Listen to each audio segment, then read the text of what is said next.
Você já viu um pai impedir a própria filha de entrar na igreja no funeral da avó dela? Você já viu um homem sussurrar a somente família para a própria filha, e depois empurrá-la para a última fileira, ao lado dos empregados, enquanto 45 pessoas no velório fingem não ver nada? Sim, porque eu vivi isso. O que aquele homem não sabia era que dentro do caixão jazia uma mulher que havia documentado tudo. Cada visita que lhe faltou, cada telefonema que ele nunca fez, cada aniversário que ele esqueceu. 847 páginas de verdades esperando para serem lidas em voz alta na frente de todos que ele queria impressionar, e um testamento que lhe deixaria exatamente $1. Olá, meu nome é Siena Graves, tenho 34 anos. Esta é a história do funeral da minha avó, de uma herança de $4,7 milhões e do momento em que meu pai percebeu que havia subestimado a pessoa errada. Se você está assistindo a este vídeo, inscreva-se no canal e me diga de onde você está assistindo. A ligação foi feita às 9h47 de uma terça-feira de manhã. Eu estava no meio de uma apresentação para um cliente no escritório da minha empresa em Manhattan, uma proposta de arquitetura paisagística para um empreendimento à beira-mar no Brooklyn. Meu telefone vibrou ao bater na mesa de conferência. Olhei para a tela, esperando encontrar meu assistente. Em vez disso, vi um nome que não esperava, Carmen Rodrigues. Carmen era a cuidadora da minha avó. Ela nunca ligava durante o horário de trabalho. Pedi licença e saí para o corredor. Senhorita Siena. Sua voz falhou antes que ela terminasse de dizer meu nome. Sinto muito. A senhora Eleanor, ela faleceu esta manhã às 6h15. O corredor estava inclinado. Encostei a palma da minha mão na parede. Ela partiu em paz, continuou Carmen, com o sotaque carregado de emoção, enquanto dormia. Encontrei-a quando fui lhe levar o chá da manhã. Eu não conseguia falar, não conseguia respirar. Minha avó, a única pessoa da minha família que realmente me conhecia, havia partido. Eu liguei para você primeiro, disse Carmen baixinho. Porque ela me pediu. Ela me fez prometer. Algo em suas palavras me chamou a atenção. Primeiro, antes do meu pai? Uma pausa. Longa demais. Seu pai chegou às 8h para assinar os papéis. Eu fiz as contas. Meu pai já sabia disso havia quase 2 horas. Ele foi de carro até a casa dela, cuidou da papelada e nem sequer pensou em me ligar. Soube da morte da minha avó pela cuidadora dela, não pelo meu pai, não pela minha madrasta, mas pela mulher que trocava os lençóis da cama dela e fazia o chá. Obrigada, Carmen, consegui dizer. Obrigada por ligar. Encerrei a apresentação mais cedo. Meu cliente perguntou se estava tudo bem. Eu disse, minha avó acabou de falecer. Eu não disse nada, e meu pai não se deu ao trabalho de me dizer. Algumas verdades são pesadas demais para estranhos. Naquela noite, sentei-me no chão do meu apartamento rodeada de fotografias. Há 3 anos, a vovó Eleanor me deu um álbum, sua coleção pessoal, que abrange décadas. Guarde isto em segurança, disse ela, colocando o papel em minhas mãos. A verdade está nas imagens. Eu não tinha entendido naquela época. Eu estava começando agora. Contei 47 fotografias de família datadas de 1998 a 2020. Manhãs de Natal, jantares de ação de graças, comemorações de aniversário, brunches de Páscoa. 47 instantâneos da família Graves ao longo dos anos. Eu apareci em 3 deles. 3. E nas 3 fotos, éramos apenas eu e a vovó Eleanor, fotos que ela mesma tirou, separadas dos retratos oficiais da família. Nas fotos de verdade, aquelas emolduradas expostas, estavam meu pai, Richard, sua esposa Marlene, vários primos e tias, uma família perfeita, sorrindo para a câmera. Eu não estava em lugar nenhum. Uma lembrança veio à tona, nítida como vidro quebrado. Natal de 2002. Eu tinha 12 anos. Marlene reuniu todos em frente à árvore, dispondo-os como adereços na vitrine de uma loja de departamentos. Siena, querida, você poderia se afastar um instante? Eu só quero tirar uma foto de família. Olhei para meu pai, esperando que ele dissesse algo, que dissesse que ela é da família. Ele ajeitou a gravata e sorriu para a câmera. Virei a página para o final do álbum. Ali, escondida entre as páginas, estava uma foto que eu quase tinha esquecido, eu e a vovó Eleanor, tirada em 2021, sentadas no balanço da varanda dela. No verso, em sua elegante caligrafia cursiva, minha verdadeira neta, a única que se lembra do meu aniversário. Tracei a caligrafia dela com a ponta do meu dedo. Ela tinha visto todos aqueles anos sendo apagada. E ela tinha visto tudo. Eu simplesmente ainda não sabia o quanto ela havia notado. Na manhã seguinte, liguei para meu pai para perguntar sobre os preparativos do funeral. Ele atendeu ao quarto toque, com uma voz que carregava aquela mistura peculiar de impaciência e condescendência que eu conhecia desde sempre. Siena, eu ia te ligar. Não, você não estava, pensei.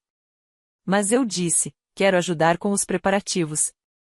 Posso tirar folga do trabalho. A Marlene está cuidando de tudo, ele me interrompeu, como se eu tivesse me oferecido para reorganizar a gaveta de meias dele. Está tudo resolvido. Você só precisa chegar na hora. Gostaria de dizer algo na cerimônia, algumas palavras sobre a vovó. Passei mais tempo com ela do que com qualquer outra pessoa nesses últimos 7 anos. O elogio fúnebre já está definido. O pastor Thompson falará, e Marlene dirá algumas palavras em nome da família.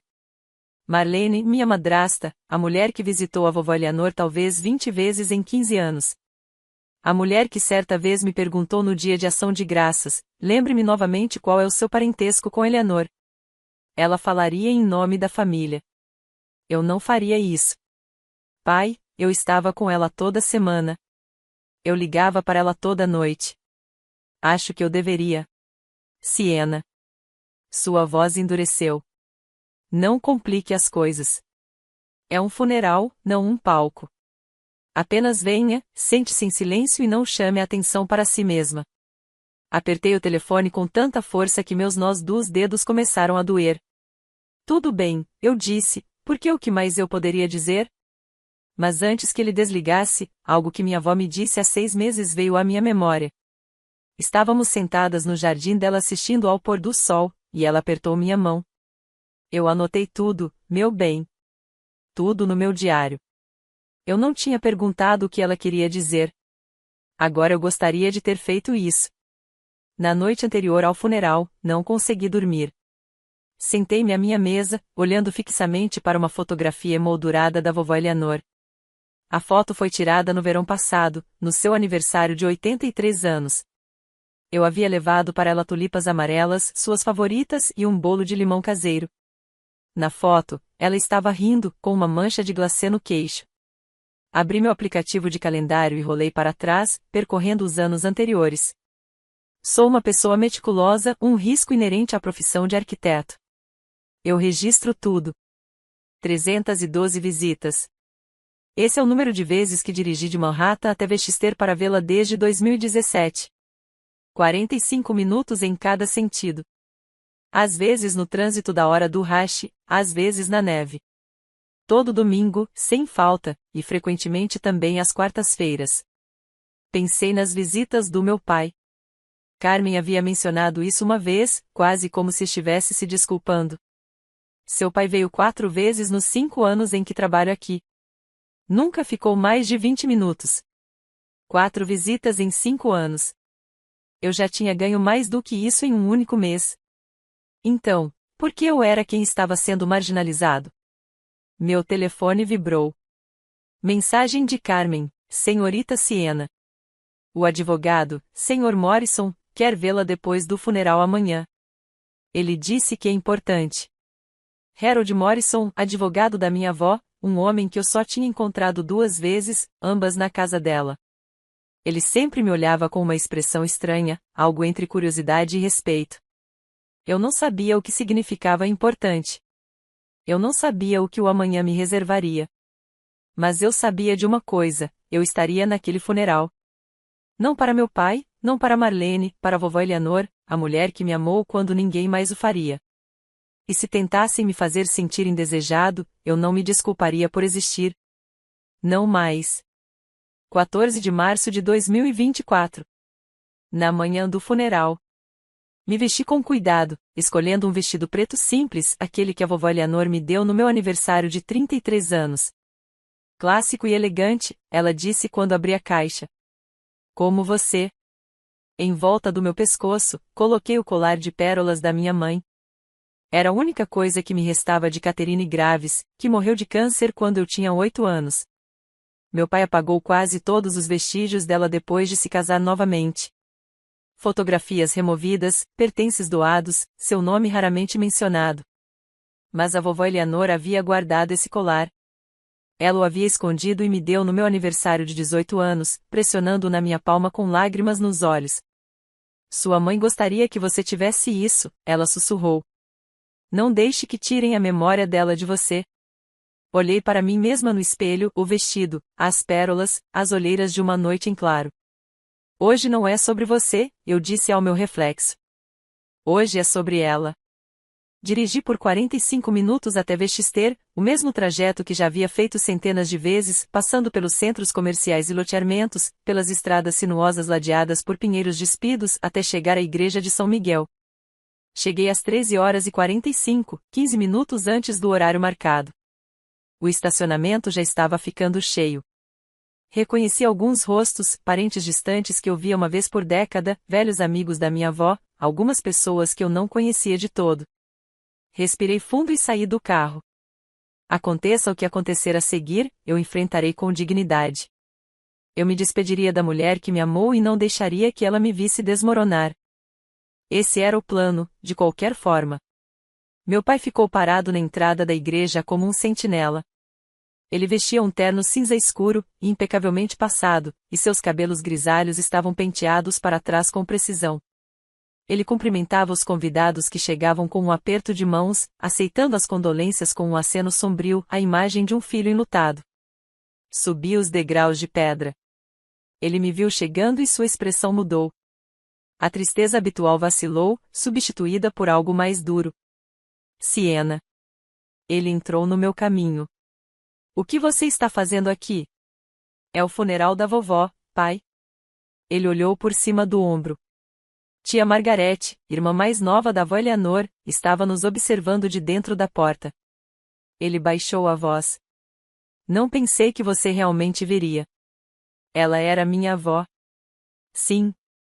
Bem, ele ajeitou os botões de punho, um hábito nervoso que eu havia notado desde a infância.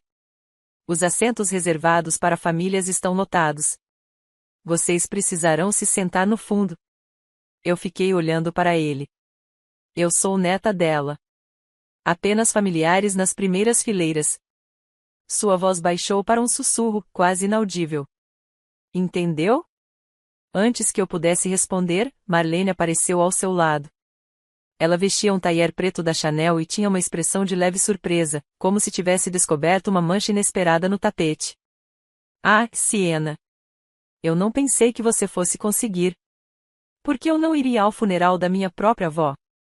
O sorriso de Marlene não chegava aos seus olhos. Bem, você sabe, você está sempre tão ocupado com o trabalho. Ela se virou para meu pai. Richard, os Hendersons estão perguntando por você. Meu pai colocou a mão no meu ombro, não de forma afetuosa, mas firme, me conduzindo para o lado. Há espaço lá atrás, disse ele, perto da saída. Caso precise sair mais cedo. Ele se afastou antes que eu pudesse responder. Tia Margarete ainda estava observando. Sua expressão era indecifrável. Entrei na igreja sozinho. 45 pessoas enlutadas ocuparam os bancos da igreja. Tocava uma música suave de órgão. Na frente, o caixão da minha avó repousava sob um arranjo de lírios brancos, sua segunda flor favorita. Tulipas amarelas foram as primeiras que ela escolheu, mas aparentemente ninguém se lembrou de perguntar. Na primeira fila, meu pai, Marlene e 3 primos que eu mal conhecia. Eles estavam sentados de cabeça baixa, representando o luto como atores marcando seus lugares. Desloquei-me para a segunda fila. Meu pai se virou, nossos olhares se cruzaram e ele balançou a cabeça negativamente, um gesto pequeno e brusco. Não. Olhei em volta da igreja. Todos os rostos se desviaram, subitamente fascinados por seus programas ou por suas mãos cruzadas. Ninguém conseguia me encarar. Na última fila havia 3 ocupantes, Carmen, vestida com um simples vestido azul marinho, uma mulher que eu não reconheci, mais tarde descobri que era motorista contratada, e um assento vazio. Sentei-me ao lado de Carmen. Ela estendeu a mão, pegou a minha e apertou-a suavemente. A senhora Eleanor ficaria tão triste ao ver isso, sussurrou ela. Ela não consegue ver, eu disse. Ela se foi. Carmen olhou para mim com uma expressão que eu não consegui decifrar. Ela vê tudo, a senhorita Siena. Sempre viu. Eu não entendi o que ela quis dizer. Ainda não. O culto teve início. O pastor Thompson falou sobre o descanso eterno e a graça de Deus. Marlene fez seu elogio fúnebre, 5 minutos de lugares comuns genéricos sobre uma mulher que ela mal conhecia. Ela mencionou a família 7 vezes. Ela não me mencionou uma única vez. Durante todo o tempo, fiquei sentada na última fila, ao lado da cuidadora e do motorista contratado, observando meu pai aceitar apertos de mão e acenos de cabeça em sinal de compaixão. Carmen se inclinou para perto novamente. O Sr. Morrison, o advogado, me disse uma coisa. Ele disse, hoje, muitas pessoas ficarão surpresas. Eu não fazia ideia do que ela queria dizer, mas estava prestes a descobrir. Marlene estava no pódio, enxugando os olhos com um lenço com monograma. Eleanor Graves era uma mulher extraordinária, começou ela, com a voz embargada pela emoção contida. Ela amava sua família incondicionalmente. Ela me acolheu em sua casa, em seu coração, desde o primeiro dia em que me casei com Richard. Assistia à sua atuação com um estranho distanciamento. Cada gesto era calculado, a pausa para criar efeito, a leve hesitação na voz, a maneira como ela se agarrava ao pódio como se estivesse dominada pela emoção. Nos seus últimos anos, passamos muito tempo juntas. Ela me contava histórias dos velhos tempos, de como criou Richard, dos seus sonhos para o futuro da nossa família. Uma lembrança veio à tona, sem ser convidada, o Natal de 2022. Perguntei à vovó Eleanor se Marlene alguma vez ligou. Ela sorriu, mas o sorriso não chegou aos olhos. Aquela mulher me ligou 2 vezes em 10 anos, querida. Ambas as vezes para perguntar sobre a documentação da casa. Agora Marlene chorava abertamente, aceitando lenços de papel do meu pai e se fazendo de nora dedicada. Eleanor viverá para sempre em nossos corações, nos corações de sua família. Ela desceu do pódio sob aplausos dispersos. Meu pai a abraçou. Cousins assentiu com aprovação. A mão de Carmen apertou a minha com mais força. Notei que a tia Margarete não estava aplaudindo. Ela permaneceu rígida em seu banco, observando Marlene com uma expressão tão fria que poderia congelar o vidro. Quando Marlene passou pela sua fileira, Margarete não ofereceu condolências. Ela nem sequer olhou para cima. Algo estava acontecendo sob a superfície daquele funeral, correntes que eu não conseguia ver, puxando em direções que eu não entendia. Marlene usou a palavra família 7 vezes em 4 minutos. Ela não usou meu nome em nenhum momento. Mas a vovó Eleanor tinha anotado tudo, e em algum lugar nesta sala, alguém sabia a verdade. Após a cerimônia, os enlutados se reuniram no gramado da igreja. Eu estava sozinho perto de um velho carvalho, observando grupos de pessoas trocando conversas sussurradas. Meu pai circulava entre a multidão como um político, aceitando abraços e murmúrios de simpatia. Ele me viu e se separou de um grupo de mulheres idosas. Seu passo era decidido, seu maxilar tenso. Satisfeito? Perguntou ele quando chegou até mim. Satisfeito com o quê? Vir aqui e fazer com que as pessoas te notem. Sentei-me na última fila. Não disse uma palavra. Você não precisava. Todo mundo viu você entrando sorrateiramente como um convidado indesejado. Não fui desconvidada. Ela era minha avó. Ela era minha mãe. Ele apontou o dedo para o próprio peito. Minha, não sua. Eu a visitei 312 vezes em 7 anos. Quantas vezes você a visitou? Seu rosto ficou vermelho. Você não tem esse direito. 4 vezes. Carmen me disse. 4 visitas em 5 anos, e você nunca ficou mais de 20 minutos. Carmen é empregada. Ela não sabe. Ela sabe exatamente quem apareceu e quem não apareceu. Por um instante, algo brilhou em seus olhos, não culpa, meu pai não era capaz de sentir culpa, medo, talvez, ou cálculo.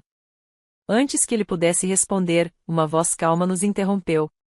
Com licença, Sr. Graves. Nós dois nos viramos. Harold Morrison estava a poucos metros de distância, de cabelos grisalhos e impecavelmente vestido, segurando uma pasta de couro. Precisamos ir ao meu escritório agora, disse ele. Há uma questão relacionada ao testamento de Eleanor que requer atenção imediata. A compostura do meu pai vacilou por um instante, um lampejo de algo que eu nunca tinha visto em seu rosto antes. Claro, disse ele, ajeitando a gravata. Nós iremos com vocês até lá. Morrison assentiu com a cabeça e depois olhou para mim. Você também, senhorita Graves. Eleanor solicitou especificamente a sua presença. Acompanhei a procissão de carros pelas ruas sinuosas de Westchester. À minha frente, o Mercedes prateado do meu pai avançava pelo trânsito com uma precisão agressiva. Pela janela traseira, eu podia ver Marlene gesticulando enfaticamente, suas mãos cortando o ar. Meu pai não parava de balançar a cabeça negativamente. Eles estavam discutindo sobre o que, eu não fazia ideia. Meu telefone vibrou. Uma mensagem de Carmen. Também me pediram para ir ao escritório do advogado. Não entendo por quê. Encarei a mensagem, e as peças começaram a se encaixar na minha mente. Palavras da vovó Eleanor, de 6 meses atrás, eu anotei tudo no meu diário. O comentário enigmático de Carmen no funeral, hoje, muitas pessoas ficarão surpresas. Morrison solicitou especificamente a minha presença. E agora Carmen, a cuidadora, a testemunha de 7 anos de vida cotidiana, é convocada para a leitura de um testamento. Pensei no diário. Eu o tinha visto uma vez na mesa de cabeceira da vovó Eleanor, um caderno grosso com capa azul marinho, cujas páginas estavam gastas e macias pelo uso. Ela vinha escrevendo nele todas as noites, durante anos. O que ela havia escrito? Quem havia feito a visita? Quem ligou? Quem se lembrou do aniversário dela? Quem havia se esquecido de que ela existia? O Mercedes à minha frente acelerou e passou pelo sinal amarelo. Eu a peguei pouco antes de ficar vermelha. Pela janela traseira, vi Marlene se virar e olhar para o meu carro. Mesmo à distância, eu conseguia perceber a hostilidade em sua postura. Os dois estavam com medo. Eu pude sentir. Pela primeira vez desde que recebi o telefonema de Carmen, 2 dias atrás, algo além da tristeza se agitou em meu peito. Não exatamente esperança, mas algo próximo disso, algo que parecia o início de uma resposta. O escritório Morrison & Associates ocupava um imponente prédio de arenito marrom no centro de Westchester. Estacionei atrás do Mercedes do meu pai e segui o grupo para dentro. O prédio cheirava a couro velho e lustramóveis, o aroma do dinheiro e da discrição. A sala de conferências era dominada por uma longa mesa de carvalho rodeada por 12 cadeiras. Apliques de parede de latão projetam uma luz quente sobre pinturas a óleo de paisagens bucólicas. Contei os presentes enquanto entravam, meu pai e Marlene, tia Margarete, 2 primos distantes cujos nomes eu não conseguia lembrar, 2 senhores de terno caro, ex-sócios do meu falecido avô, Carmen parecendo desconfortável em seu vestido azul marinho, uma mulher com um carimbo de tabelião, assistente de Morrison, e eu. 12 pessoas, 12 testemunhas do que estava prestes a acontecer. Meu pai reivindicou o lugar na cabeceira da mesa como se aquela fosse sua sala de reuniões, sua reunião. Marlene sentou-se ao lado dele, agarrando sua bolsa Hermes como se fosse um escudo. Sentei-me numa cadeira na extremidade oposta, de frente para meu pai. Carmen sentou-se ao meu lado, com as mãos firmemente cruzadas no colo. A porta se abriu. Harold Morrison entrou carregando um grande envelope de papel pardo e eu prendi a respiração, um caderno grosso com capa azul marinho. Diário da vovó Eleanor. Ele colocou os 2 objetos sobre a mesa, observando a sala com a calma experiente de um homem que já havia transmitido notícias difíceis muitas vezes. Obrigado a todos por terem vindo, disse ele. Eleanor Graves preparou-se bastante para este dia. Ela tinha muito a dizer. Ele olhou diretamente para mim. Algo foi transmitido entre nós, talvez um reconhecimento ou um aviso. Antes de ler o testamento, continuou Morrison, preciso deixar algo claro.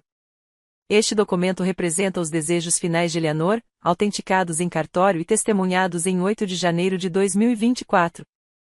Seu conteúdo é juridicamente vinculativo e não pode ser contestado. A mão do meu pai tremeu levemente quando ele estendeu a mão para pegar o copo d'água. Preciso fazer uma pausa aqui por um momento. Se você já foi tratado como um estranho pela sua própria família, deixado de lado, ignorado, feito para se sentir invisível, quero que saiba que você não está sozinho. Deixe um comentário abaixo e conte-me a sua história. E se você quiser descobrir o que havia naquele envelope, o que minha avó escreveu naquele diário, inscreva-se e ative as notificações. Acredite em mim, você não vai querer perder o que acontece a seguir. Morrison pousou a mão sobre o diário da Marinha. Antes de abrir o testamento, disse ele, Eleanor me pediu para explicar isto. Meu pai inclinou-se para a frente. O que é isso? Nunca vi. Por favor, não o interrompa, Sr. Graves. O tom de Morrison era educado, mas inflexível. Este é o diário pessoal de Eleanor. Ela o manteve de 2017 até sua morte. 847 páginas. As sobrancelhas perfeitamente desenhadas de Marlene se ergueram. 800 páginas de quê? Registros. Morrison abriu o diário em uma página marcada. Eleanor documentou tudo. Cada visita que recebeu, cada telefonema, cada cartão de aniversário ou a falta dele. O silêncio tomou conta da sala. Morrison começou a ler. 15 de março de 2022. Siena veio hoje com canja de galinha e tulipas amarelas, minhas favoritas. Assistimos ao Jeopardy juntas. Ela sempre me deixa ganhar. Richard não ligou. Já faz 4 meses. Senti o sangue fugir do rosto do meu pai, mesmo estando do outro lado da mesa. 3 de abril de 2022, continuou Morrison. Siena ligou às 19 horas, como faz todas as noites. Conversamos sobre o trabalho dela, sobre o jardim, sobre o livro que ela está me lendo. Richard não nos visita desde o Natal. Foram 11 minutos. Isso é um absurdo, balbuciou meu pai. Minha mãe era idosa. A memória dela. A médica de Eleanor, doutora Patricia Hoffman, certificou sua capacidade mental em 8 de janeiro de 2024. Morrison elaborou um documento. Esta certidão está anexada ao testamento. Sua mãe sabia exatamente o que estava escrevendo, Sr. Graves. Tia Margaret falou pela primeira vez. Minha irmã me ligava toda semana. Ela me contava tudo, quem tinha vindo, quem não tinha vindo. Ela olhou para meu pai com desprezo evidente.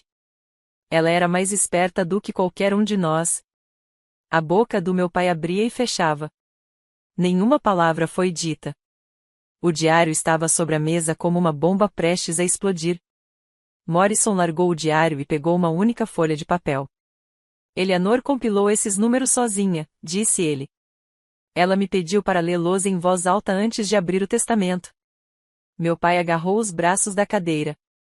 Marlene ficou completamente imóvel. De 2017 a 2024, leu Morrison, Siena Graves visitou Eleanor 312 vezes. Ele fez uma pausa, deixando o número se assentar. Richard Graves visitou o local 4 vezes. Duração total, menos de 2 horas. Um pequeno som escapou de Marlene, algo entre um suspiro e uma risada de incredulidade. Telefonemas da Siena, aproximadamente 2.500, quase todas as noites durante 7 anos. Eu não tinha me dado conta de que havia feito tantas ligações, mas os cálculos batiam. 7 anos, quase todas as noites. 11 ligações telefônicas de Richard. 8 delas referentes à documentação do imóvel. Meu pai se levantou abruptamente, sua cadeira raspando no chão de madeira. Isso é uma invenção. Minha mãe estava confusa. Ela estava. Sente-se, Sr. Graves. A voz de Morrison não se elevou, mas algo nela inspirava obediência. Ainda não terminei. Carmen pigarreou. Posso confirmar esses números. Sua voz era firme, apesar da tensão no ar. Trabalhei para a Sra. Eleanor por 5 anos. Vi quem vinha e quem não vinha. Tia Margaret assentiu com a cabeça. Eu também posso. Minha irmã me contou tudo. 2 testemunhas independentes, 2 pessoas sem qualquer interesse financeiro no resultado, corroborando cada palavra. Meu pai recostou-se na cadeira.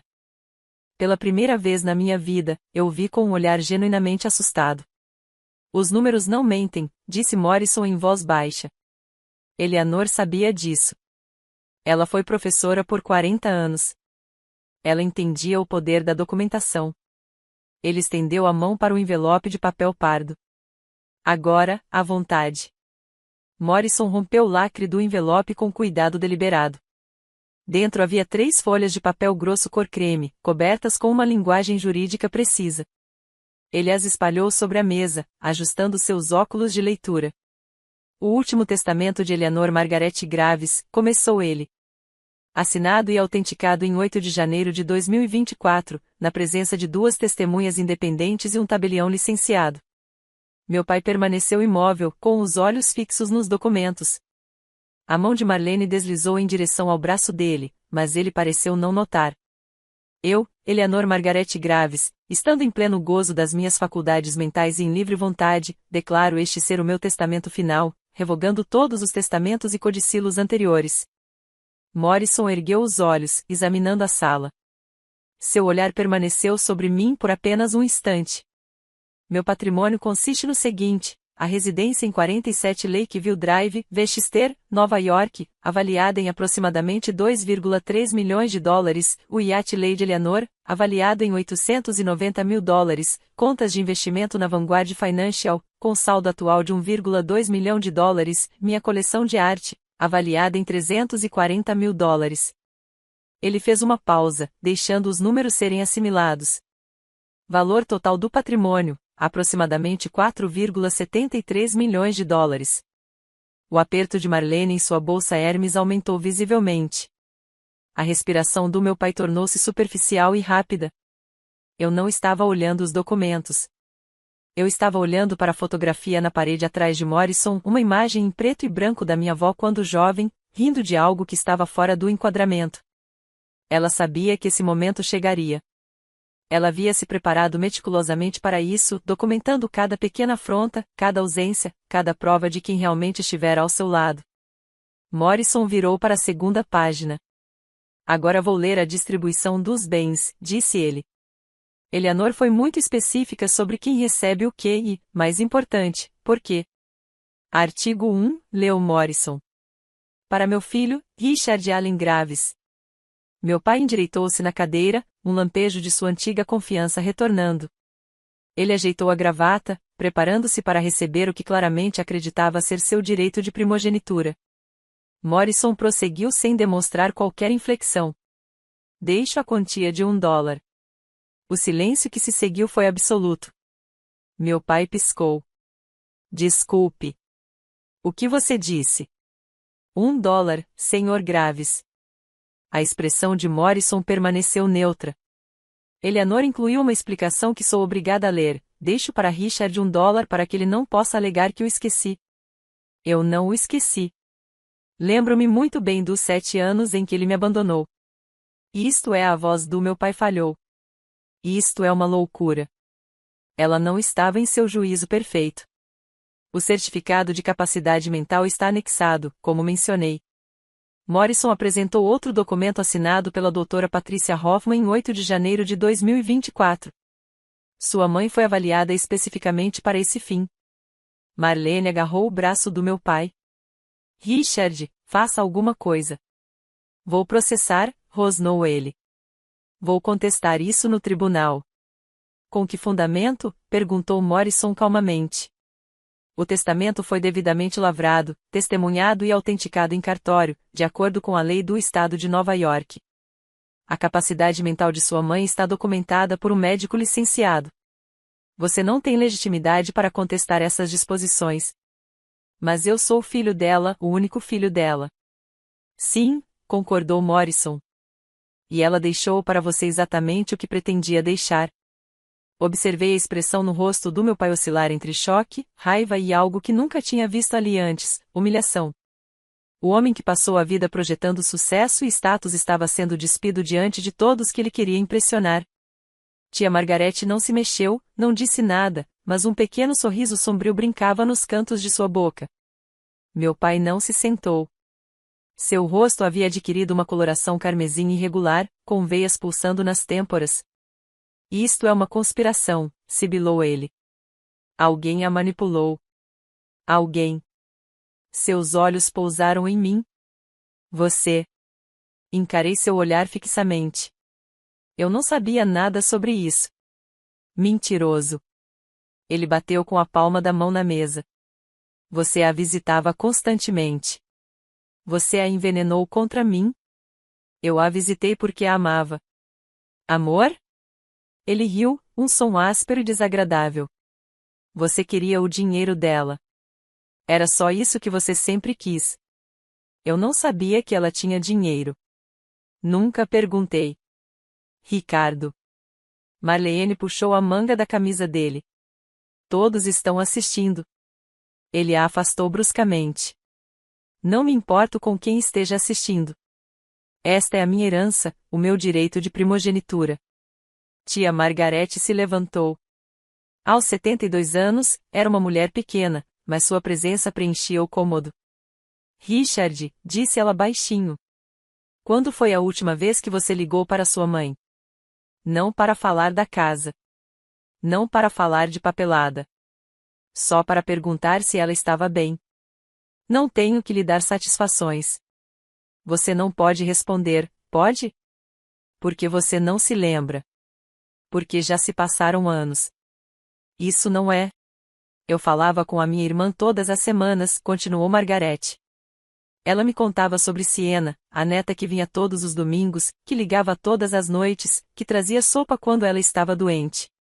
Ela também me contava sobre você, o filho que desapareceu. A boca do meu pai se movia silenciosamente. Marlene olhou para ele com uma expressão que eu nunca tinha visto antes, nem de apoio, nem de defesa. Calculista. Reavaliando. Senhor Graves, disse Morrison firmemente. Se o senhor não conseguir se controlar, terei que pedir que se retire. Ainda não terminamos de ler o testamento. Meu pai ficou paralisado, o peito arfando, os punhos cerrados ao lado do corpo. Ele não tinha para onde ir, nada mais a dizer, e eu não tinha dito uma palavra. Meu pai finalmente se sentou, com movimentos rígidos e mecânicos. Marlene afastou um pouco a cadeira dele. Morrison esperou até que a sala se acalmasse e então continuou a ler. Artigo 2, para minha neta, Siena Catherine Graves. Ele fez uma pausa, olhando para mim. Em homenagem à sua mãe, minha querida nora, Catherine, que nos foi tirada cedo demais. Senti lágrimas picarem meus olhos. O nome da minha mãe. Ela havia incluído o nome da minha mãe. Deixo o restante do meu patrimônio, a casa no número 47 da Lakeview Drive, o iate Lady Eleanor, todas as contas de investimento, a coleção de arte e tudo. As palavras ficaram suspensas no ar. Eleanor incluiu uma declaração, disse Morrison. Ela queria que eu a lesse exatamente como estava escrita. Ele levantou a página e eu ouvi a voz da minha avó em cada palavra. Siena foi a luz dos meus últimos anos. Ela não veio por dinheiro. Ela nem sabia que eu tinha algum. Ela veio porque me amava. Todos os domingos, faça chuva ou faça sol. Em cada telefonema, mesmo quando estava exausta do trabalho. Em cada tulipa amarela no meu aniversário. Em cada tigela de sopa quando eu estava doente. Ela foi a única que se lembrou de que eu ainda estava vivo. Carmen apertou minha mão por baixo da mesa. Não deixo minha herança para ela como punição para Richard. Deixo porque ela a mereceu, não por obrigação, mas por amor. Há uma diferença. Eu não conseguia falar, não conseguia me mexer. As lágrimas caíam livremente agora, e eu não tentei impedi-las. Pela primeira vez na vida, alguém da minha família realmente me enxergou não como um fardo, não como um incômodo, não como a filha de uma mulher morta que todos queriam esquecer. Como alguém digna de amor. E ela fez questão de que todos nesta sala soubessem disso. Morrison pegou o jornal da Marinha. Há um último legado, disse ele. A própria revista. Ele deu a volta na mesa, parando ao lado da minha cadeira. As instruções de Eleanor eram explícitas. Este diário deve ser entregue a Siena e somente a Siena, escreveu ela. Ele consultou um cartão de anotações. Entrego isto à minha neta não como prova, a verdade já foi dita hoje. Entrego para que ela saiba que cada visita, cada telefonema, cada gesto de carinho foi testemunhado e valorizado. Ela nunca foi invisível para mim. Ele colocou o diário em minhas mãos. Era mais pesado do que eu esperava, 847 páginas com a caligrafia cuidadosa da minha avó, documentando 7 anos de sua vida. Abri na primeira página. 1º de janeiro de 2017. Sua caligrafia elegante preenchia as margens. Um novo diário para um novo ano. Começo este registro porque quero que a verdade sobreviva a mim. Voltei-me para a última entrada. 5 de março de 2024, 7 dias antes de ela morrer. Siena ligou hoje à noite. Ela perguntou se eu queria que ela lesse para mim. Eu disse que sim. Ela leu O Grande Gatsby, meu livro favorito desde que eu era menina. A voz dela é muito parecida com a da Catherine. Vou sentir falta dessa voz. Eu li para ela durante 3 semanas seguidas. Não sabia que seria a última coisa que faria por ela. Mas ela sabia. Ela tinha notado. Ela queria que eu entendesse que cada momento importava. Há também uma carta, disse Morrison em voz baixa. Carmen a está aguardando para você. Eleanor pediu que você a abra em particular quando estiver pronto. Olhei para Carmen. Ela sentiu com a cabeça, os olhos brilhando. Minha avó havia se preparado para tudo, até mesmo para a despedida. Meu pai se levantou da cadeira. Seu rosto havia se transformado, a raiva se dissipara, substituída por algo suave e suplicante. Ele caminhou em minha direção com os braços ligeiramente estendidos, como um homem se aproximando de um animal arisco. Siena. Sua voz transbordava uma ternura que eu nunca havia ouvido antes. Meu bem, estou tão feliz por você. Mamãe sempre te amou. Eu sempre soube disso. Eu não me mexi. Somos uma família, continuou ele, aproximando-se. Sei que não fui perfeito. Mas podemos recomeçar agora. Você pode voltar para a casa da mamãe, quer dizer, para sua casa. Podemos ser uma família de verdade novamente. Olhei para ele. Olhei mesmo. O mesmo homem que me bloqueara na porta da igreja 3 horas antes. O mesmo homem que sibilara somente para familiares e me mandara para a última fila. Lar, repeti. Qual lar? A casa da mãe? A propriedade rural? Todos nós podemos. Há 3 horas você me disse que eu não era da família. Ele estremeceu. Eu não quis dizer? Você me empurrou para a última fila.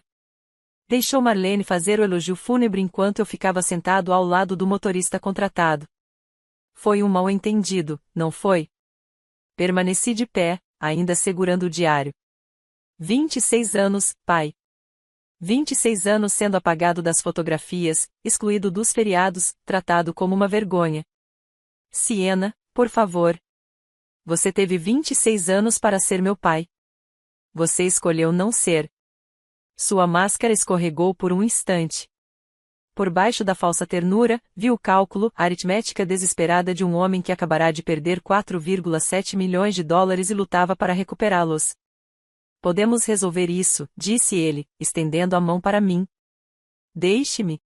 Ele se aproximou para me abraçar. Eu recuei. Não.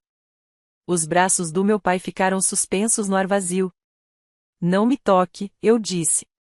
Siena, eu sou seu pai. Você é o homem que me gerou. Isso é biologia. Isso não faz de você meu pai. A sala ficou completamente silenciosa, 12 pessoas assistindo, quase sem respirar. Você teve 26 anos para ser pai, continuei, com a voz firme. Em vez disso, escolheu me apagar da sua vida. Tirou as fotos da minha mãe de casa. Parou de me convidar para os feriados. Deixou sua esposa me tratar como um estranho nas reuniões de família. Marlene nunca. Você não fez nada. Durante 26 anos, você não fez nada.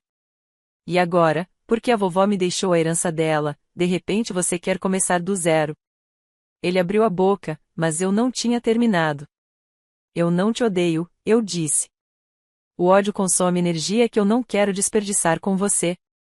Simplesmente cansei. Você não pode estar falando sério. Eu posso, e eu faço. Eu me voltei para Morrison. Que documentos preciso assinar? Morrison assentiu com a cabeça, com um lampejo de algo parecido com respeito nos olhos. Podemos concluir a documentação agora, se preferir. Eu prefiro. Passei pelo meu pai sem olhar para trás. Ele agarrou meu braço. Siena, espere. Virei-me, olhei para a mão dele na minha manga e depois para o seu rosto. Me solte. Algo na minha voz, talvez a calma absoluta, fez com que ele soltasse meu aperto. Não me ligue, eu disse. Não venha me visitar. Não mande cartas. Acabou. Sentei-me à escrivaninha de Morrison. Atrás de mim, ouvi Marlene sussurrando furiosamente para meu pai. Ouvi a voz calma da tia Margarete. Deixe-a ir, Richard. Você já perdeu. Peguei a caneta que Morrison me ofereceu e comecei a assinar. Este era o momento que eu esperava por toda a minha vida, não o dinheiro, mas o direito de dizer basta.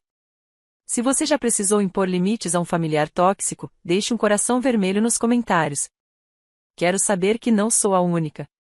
E se você quiser saber o que aconteceu com meu pai depois daquele dia, acredite, tem mais. Continue assistindo. A história ainda não acabou. O processo burocrático levou 45 minutos. Morrison me orientou em cada documento com paciência e precisão: a escritura de transferência do imóvel na 47 Lakeview Drive, o registro do iate, os formulários da conta de investimentos, o inventário da coleção de arte. Cada assinatura parecia um pequeno ato de recuperação. Senhorita Graves, disse Morrison enquanto eu assinava a última página. Preciso lhe perguntar algo. Eleanor previu que seu pai poderia reagir mal ao conteúdo do testamento. Isso é um eufemismo. Ela fez os preparativos. Ele apresentou um cartão de visitas. Este é um chaveiro licenciado. Eleanor pagou antecipadamente pela troca completa das fechaduras da casa. Se desejar, posso enviá-lo em até 1 hora. Encarei o cartão. Minha avó havia pensado em tudo, não apenas no testamento, mas também nas consequências. Ela sabia exatamente do que seu filho era capaz. Sim, eu disse. Troque as fechaduras hoje mesmo. Morrison assentiu com a cabeça, já estendendo a mão para pegar o telefone. Através da divisória de vidro, eu conseguia ver meu pai e Marlene ainda na sala de reuniões. Eles não estavam se falando. Marlene estava sentada com os braços cruzados, encarando a parede. Meu pai estava encolhido na cadeira, parecendo ainda menor do que quando chegamos. Os outros convidados já haviam começado a ir embora. Tia Margarete parou na porta, cruzou o olhar comigo e acenou levemente com a cabeça. Os 2 homens de negócios idosos apertaram a mão de Morrison e saíram sem sequer cumprimentar meu pai. Ninguém ofereceu condolências a Richard. Ninguém apertou sua mão. O homem que se colocará como filho enlutado, o herdeiro devotado, permaneceu sentado sozinho e ignorado. Eleanor foi muito clara sobre uma coisa, disse Morrison, encerrando a ligação. Ela queria que você estivesse protegido não apenas financeiramente, mas emocionalmente. Ela sabia que este dia seria difícil. Ela sabia de tudo, eu disse. Ela sempre soube.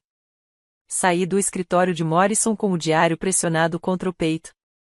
Carmen estava esperando no corredor. Ela parecia nervosa, com as mãos entrelaçadas. Senhorita Siena, posso falar com você? Claro, Carmen. Ela lançou um olhar para a sala de conferências onde meu pai ainda estava sentado imóvel, depois aproximou-se, baixando a voz. Senhora Eleanor, ela a amava como uma filha. No fim, ela só falava de você. Da sua voz quando você lia para ela. Das tulipas que você sempre trazia. Senti minha garganta apertar. Obrigado por cuidar dela. Não precisa me agradecer. Carmen hesitou. Mas tem mais uma coisa. A senhora Eleanor me pediu para guardar algo para você. Não está no testamento, é algo particular. Ela enfiou a mão na bolsa e tirou um pequeno envelope. Na frente, a caligrafia da minha avó, para Siena. Abra quando estiver pronta. Peguei-o com cuidado, sentindo o peso do papel dentro. Ela escreveu isso uma semana antes de falecer, disse Carmen. Ela me disse que era isso que eu não podia incluir nos documentos legais, as coisas que eram só para ela. Guardei o envelope no bolso, junto ao coração. Obrigada, Carmen. Por tudo. Ela sentiu com a cabeça, com lágrimas brilhando nos olhos. Você foi boa para ela, senhorita Siena. Ela foi feliz por sua causa.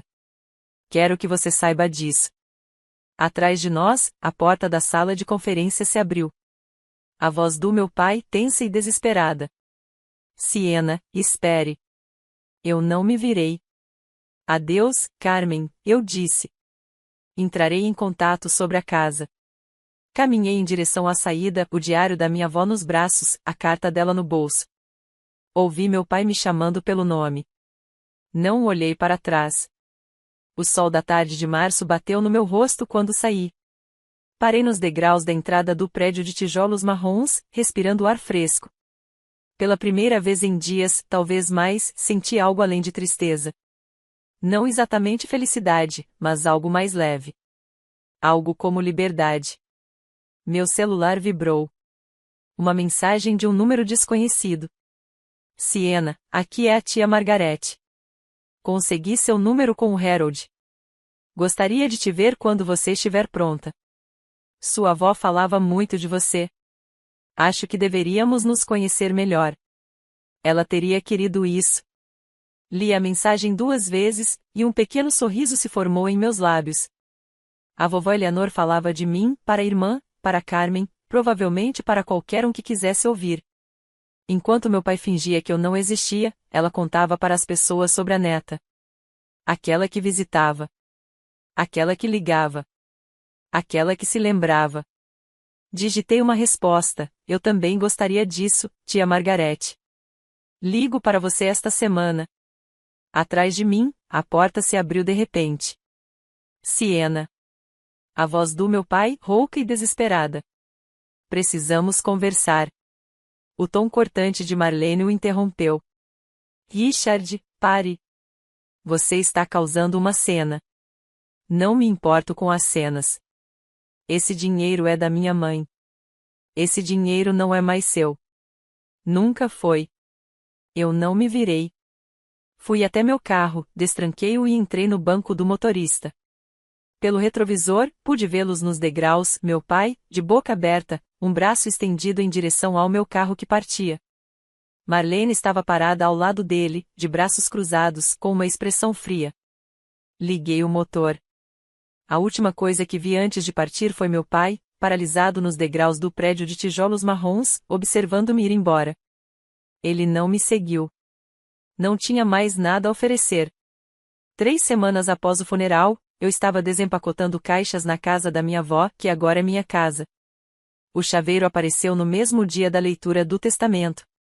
A empresa de segurança instalou novas câmeras 2 dias depois. Passei a primeira semana apenas caminhando pelos cômodos, tocando os móveis, relembrando. Meu telefone tocou. Tia Margarete. Siena, achei que você deveria saber algo sobre Richard e Marlene.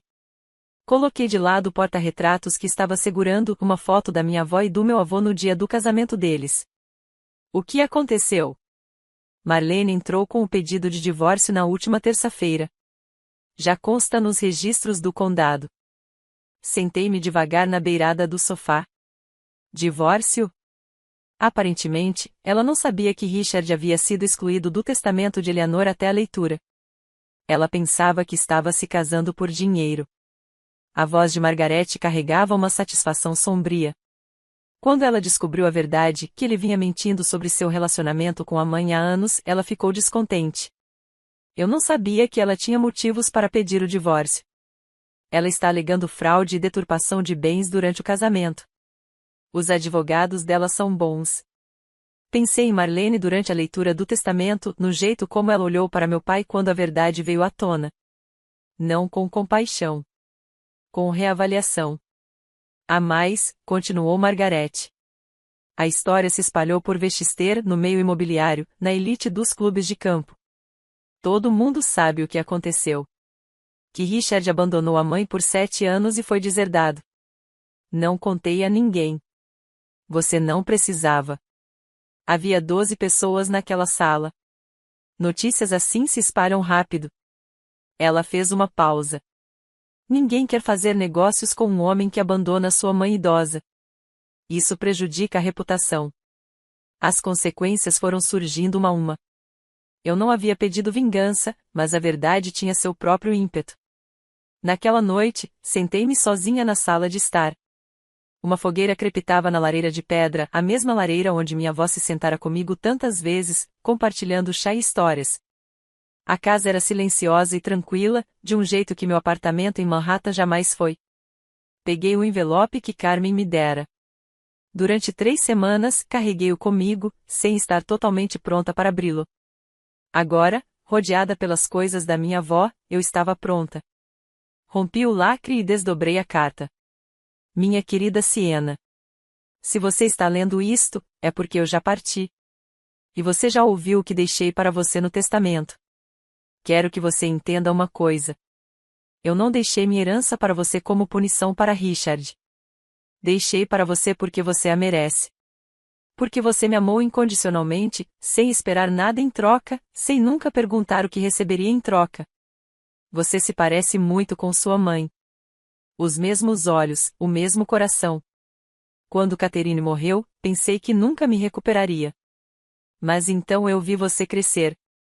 Vi você se tornar gentil apesar da crueldade. Forte apesar da negligência. Amorosa apesar de receber tão pouco amor em troca. Richard era meu filho. Um dia eu o amei. Mas o amor não justifica o abandono. Não apaga 7 anos de silêncio, de promessas vazias, de escolher o conforto em vez do dever. Você escolheu diferente. Cada visita de domingo. Cada telefonema. Cada tulipa amarela. Você me escolheu, e eu te escolhi. Não desperdice sua energia com culpa. Não deixe que Richard faça você sentir que pegou algo que não era seu. Você conquistou isso, não por obrigação, mas por amor. Viva bem, minha querida. Essa é a melhor maneira de honrar minha memória. Todo o meu amor para sempre. Vovó Eleanor. Apertei a carta contra o peito e chorei. Pela primeira vez desde que ela morreu, permiti-me sentir verdadeiramente o luto. 1 mês após o funeral, meu pai ligou. Eu estava na minha mesa em Manhattan, revisando as plantas de um novo projeto. O número dele apareceu na minha tela. Eu ainda não o tinha bloqueado, embora tivesse considerado a possibilidade. Algo me fez responder. Siena. Sua voz soava diferente e cansada, oca. Podemos falar? Você tem 2 minutos. Uma longa expiração. Me desculpe. Eu sei que cometi erros. Eu sei que eu não fui o pai que deveria ter sido. Eu esperei. Marlene me deixou. O divórcio vai acabar com tudo. Minha reputação está destruída. Ninguém em Westchester quer mais trabalhar comigo. Sua voz falhou. Não tenho ninguém, Siena. Você é tudo que me resta. Não sou sua para me ter. Por favor. Eu vou mudar. Vou melhorar. Só me dê uma chance. Você teve 26 anos de oportunidades. E as desperdiçou me apagando da sua vida. Eu estava errado. Admito. Mas eu sou seu pai. Você é o homem que me impediu de ir ao funeral da minha avó. Que me fez sentar na última fila com os funcionários. Que deixou sua esposa fazer o elogio fúnebre enquanto eu não tive permissão para falar? Silêncio. Você não está ligando porque sente muito, eu disse. Você está ligando porque está sozinha. Porque Marlene foi embora, seus amigos desapareceram e você não tem mais ninguém a quem recorrer. Isso não é. É verdade. E eu entendo. Mas eu não sou seu plano B. Eu não sou seu último recurso. Siena, por favor. Não ligue novamente. Encerrei a chamada. Depois, bloqueei o número dele. Fiquei sentada por um longo momento, encarando meu celular. Não me senti triunfante. Não me senti vingada. Eu simplesmente me senti esgotado. 26 anos de espera por um pai que nunca chegaria. Era hora de parar de esperar. No fim de semana seguinte, dirigi até Connecticut. A tia Margarete morava em uma pequena casa colonial cercada por jardins e tulipas amarelas, dezenas delas, que brilhavam contra o solo primaveril.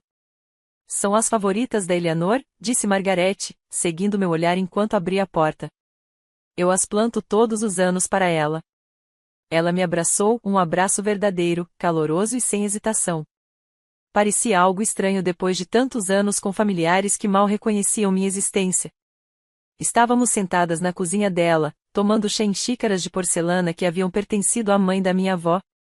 A luz da tarde entrava obliquamente pelas cortinas de renda. Eleanor falava de você o tempo todo, disse Margarete. Em cada telefonema, em cada visita, ela me contava tudo. Siena trouxe sopa hoje. Siena leu para mim ontem à noite. Siena lembrou do meu aniversário quando ninguém mais lembrou. Eu não sabia que ela tinha te contado. Ela contou para todos que quisessem ouvir.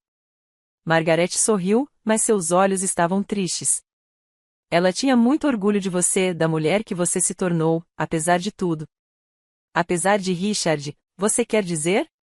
Apesar de tudo isso. A morte da sua mãe. A forma como você foi tratada depois. O apagamento. Ela estendeu a mão por cima da mesa e pegou a minha. Você não merecia nada disso, Siena. Nada disso foi culpa sua. Esperei 34 anos para ouvir essas palavras de um membro da família. Eleanor guardou outra coisa para você, disse Margarete. Algo que ela não incluiu no testamento. Ela saiu do quarto e voltou com uma pequena caixa de madeira. Dentro, fotografias, dezenas delas. Minha mãe e minha avó juntas. Minha mãe me segurando quando eu era bebê. Minha mãe no dia do seu casamento, radiante e jovem. Eleanor manteve isso escondido, disse Margarete. Ela sabia que Richard os teria destruído. Ela queria que você os tivesse algum dia. O rosto da minha mãe, sorrindo para mim, parecia de 30 anos atrás. Finalmente a tinha de volta. 3 meses após o funeral, sentei-me em frente a Harold Morrison em seu escritório. Tenho pensado no que fazer com a propriedade, eu disse. Quero criar algo duradouro, algo que deixaria a vovó Eleanor orgulhosa. Morrison recostou-se na cadeira, com um leve sorriso no rosto. O que você tinha em mente? Um fundo de bolsas de estudo. A Bolsa de Estudos Memorial Eleanor Graves, para crianças que perderam um dos pais. Especificamente, crianças que foram marginalizadas por seus familiares restantes. Crianças como eu fui. Ele assentiu lentamente. Essa é uma ótima ideia. Como você gostaria de estruturá-la? As contas de investimento geram aproximadamente $60.000 em rendimentos anuais. Quero que todo esse valor seja destinado a bolsas de estudo, mensalidades integrais para alunos que se qualificarem. Morrison fez anotações em seu bloco de notas. Podemos estabelecer uma fundação. Isenção de impostos. Governança adequada. Eleanor teria aprovado. Tem mais. Inclinei-me para frente. A casa, vou ficar com ela, mas quero abri-la nos fins de semana para eventos beneficentes. Organizações locais, arrecadações de fundos, encontros da comunidade. A vovó Eleanor adorava receber pessoas em casa. A casa não deve ficar vazia. Você pensou bem nisso. Tive 3 meses para pensar. Fiz uma pausa. Ela não me deixou dinheiro para que eu acumulasse. Ela o deixou porque confiava que eu faria algo significativo com ele. Morrison largou a caneta. Sabe, senhorita Graves, eu exerço a advocacia na área de direito sucessório há 40 anos. Já vi heranças destruírem famílias, transformarem pessoas decentes em monstros. Ele olhou para mim com algo parecido com respeito. Esta é a primeira vez que vejo alguém receber uma fortuna e imediatamente perguntar como doá-la. Não vou doar, eu disse. Vou transformar isso em um legado. Há uma diferença. Ele sorriu. Eleanor fez uma boa escolha. Numa tarde de sábado, levei o Lady Eleanor para passear em Long Island Sound. O iate tinha 42 pés de mogno polido e latão reluzente, mantido com evidente carinho. Minha avó batizou com seu próprio nome, uma pequena vaidade que ela se permitiu depois de décadas colocando todos os outros em primeiro lugar. Eu estava ao leme, observando a costa de Connecticut se afastar. O vento batia nos meus cabelos, trazendo o cheiro salgado do mar aberto. Uma lembrança me veio à mente. Eu tinha 10 anos e estava parado neste mesmo convés. Minha avó me deixou pilotar enquanto ela me apontava os pontos de referência ao longo da costa. O oceano não julga ninguém, querida, ela disse. Ele apenas escuta. Eu era muito jovem para entender o que ela queria dizer. Agora, aos 34 anos, finalmente entendi. Desliguei o motor e deixei o iate à deriva. Da minha bolsa, tirei uma única tulipa amarela, comprada naquela manhã numa floricultura em Westchester. Eu a segurei sobre a água. Para você, vovó Eleanor. E para a mamãe.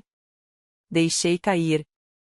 A tulipa flutuava nas ondas suaves, afastando-se lentamente até se tornar apenas um ponto dourado contra o azul. Observei até não conseguir mais vê-la. Então desci ao convés inferior e peguei o diário na minha bolsa. Abri numa página aleatória. 12 de julho de 2019. Siena me levou para velejar hoje. Ela disse, vovó, eu te amo. Eu disse, eu sei. Mas não contei a ela que, cada vez que ela diz essas palavras, meu coração se aquece um pouco mais. Ela sabia. Cada visita, cada telefonema, cada pequena gentileza. Ela notou tudo porque queria que eu entendesse que nada daquilo era invisível. Nada foi em vão. Fechei o diário e observei o pôr do sol sobre a água. 6 meses após o funeral, ofereci meu primeiro jantar na casa. A sala de jantar brilhava à luz de velas. Ao redor da mesa estavam a tia Margarete, Carmen, 2 colegas do meu escritório e David, um colega arquiteto que eu conhecera em um projeto à beira-mar 3 meses antes. Estávamos namorando havia 6 semanas. Ele foi gentil, atencioso e não se impressionou nem um pouco com a herança que eu havia recebido. Quando lhe contei a história, ele simplesmente disse, sua avó parece ter sido uma mulher incrível. Sem segundas intenções, apenas uma resposta genuína. Margarete ergueu seu copo. Para Siena e para Eleanor, que viu o que o resto de nós não viu. Todos beberam. A sala se encheu de calor e risos, sons que esta casa não ouvia há anos. Depois do jantar, David me ajudou a recolher a louça. Ficamos lado a lado na pia da cozinha, a mesma pia onde minha avó lavara inúmeras refeições. Esta é uma casa linda, disse ele. Era da minha avó. Agora é minha. Você parece estar em paz aqui. Refleti sobre a palavra. Pacífica. Há 6 meses, eu estava sentado na última fila de um funeral, invisível para minha própria família. Naquele momento, eu estava em uma cozinha cheia de pessoas que escolheram estar ali não por obrigação ou herança, mas porque queriam me conhecer. Estou em paz, eu disse. Pela primeira vez em muito tempo. Ele sorriu e me entregou um prato para secar. Pela janela, eu podia ver o jardim, agora adormecido no frio do outono. Mas eu já tinha planejado o que plantaria na primavera. Tulipas amarelas, é claro. Fileiras delas, brilhantes contra o solo escuro. Um legado de cor. Uma promessa cumprida. Essa era minha família agora, não aquela em que eu nasci, mas aquela que eu construí. Estou em pé na janela da casa da minha avó, olhando para o lago. Já se passaram 6 meses desde o funeral. 6 meses desde que me sentei na última fila, invisível. 6 meses se passaram desde a leitura do testamento e tudo mudou. Minha avó me deixou 4,7 milhões de dólares. Mas a coisa mais valiosa que ela me deu não foi dinheiro. Foi a verdade, documentada em 847 páginas escritas à mão por ela. A verdade é que eu fui vista. Que eu fui amada. Que eu importei. Meu pai não ligou desde que bloqueei o número dele.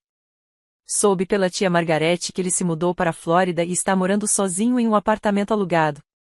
Se ele se arrependeu ou simplesmente ficou sem ninguém para culpar, eu não sei. E, sinceramente, já não me importo. Durante 26 anos, esperei que ele me visse, que me reconhecesse, que me amasse como um pai deve amar uma filha. Cansei de esperar. Eis o que aprendi. Você não pode obrigar alguém a te amar, mas pode escolher quem tem acesso à sua vida. Você pode estabelecer limites sem culpa. Você pode se afastar de pessoas que te machucam, mesmo que sejam do mesmo sangue que você.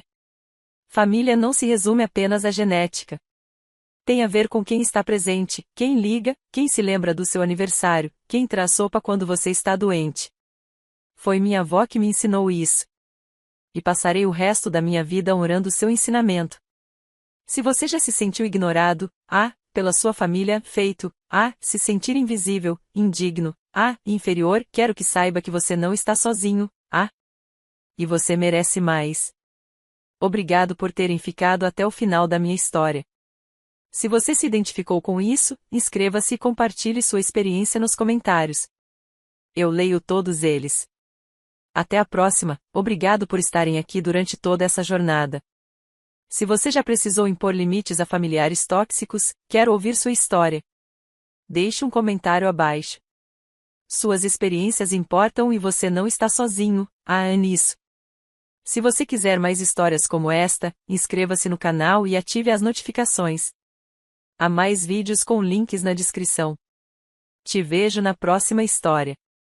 Cuidem-se.